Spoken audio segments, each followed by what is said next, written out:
Lindokuhle Xulu, he is at the school for us this morning. Lindo, a very good morning to you. And I suppose you've seen pupils come in. School has not been closed there for today. Have you managed to gauge just how pupils are feeling about this? What is the mood at the school this morning after this horrific attack yesterday? Well, Yuveka, it seems that, some pupils, in fact, are walking in with flowers on their hands.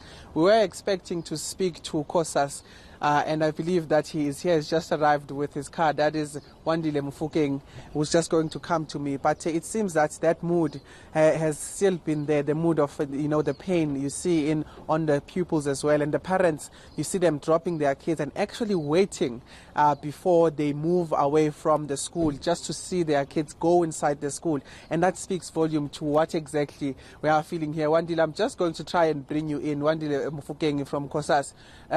My man, he's just arrived. It's just taken me off a bit, but just come this side. Wandile, you know what's happening in schools. We're seeing violence in schools, but what exactly is the problem here? Because it's violence from the pupils themselves against each other.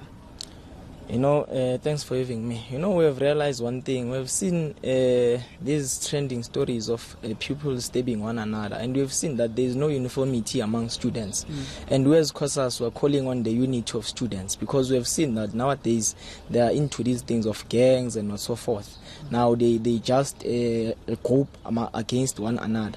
Now we're saying as COSAS, as Congress of South African Students, we must unite as students and fight against this thing. And we are launching a campaign that we call it a Learn Without Fear campaign that speaks about these issues and uniting students. And also we have seen in other schools it's learners against teachers. Now the national leadership of COSAS, it's again going to host a national prayer asking religious leaders to come and assist to pray and also assisting spiritually to students to say that no, we must unite and we must fight against this evil spirit that is in our schools.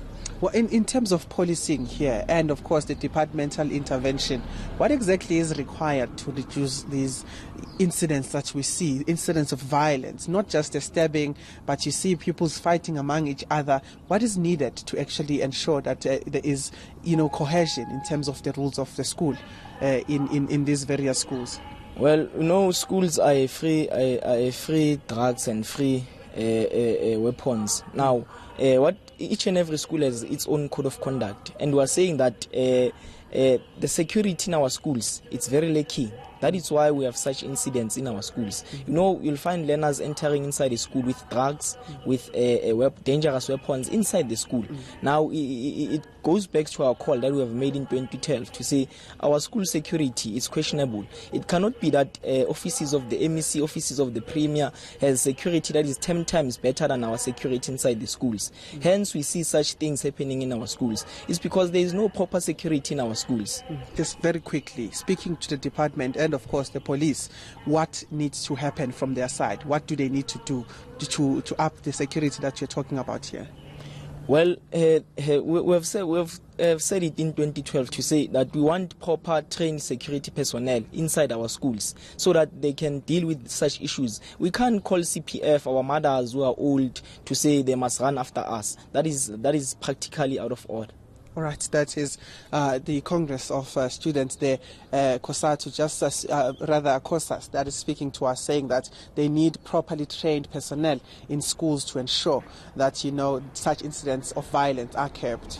And Lindo, it's one thing to be able to keep an eye on what's happening within school grounds, behind those fences and gates. But when something like this happens, when it happens a road away from school, how do you even begin where do you begin safety and security measures there? Well, Yuveka, not just a road away from the school, but also just a few seconds from the police station. So really, the question of policing, the question of security is something that we are going to put to the police, as we will be speaking to them at around about 9 o'clock, where they will be briefing us, of course, on the updates in this matter in terms of the arrests. All right, thanks very much for that, Lindokuhle Xulu at Mondeor High School.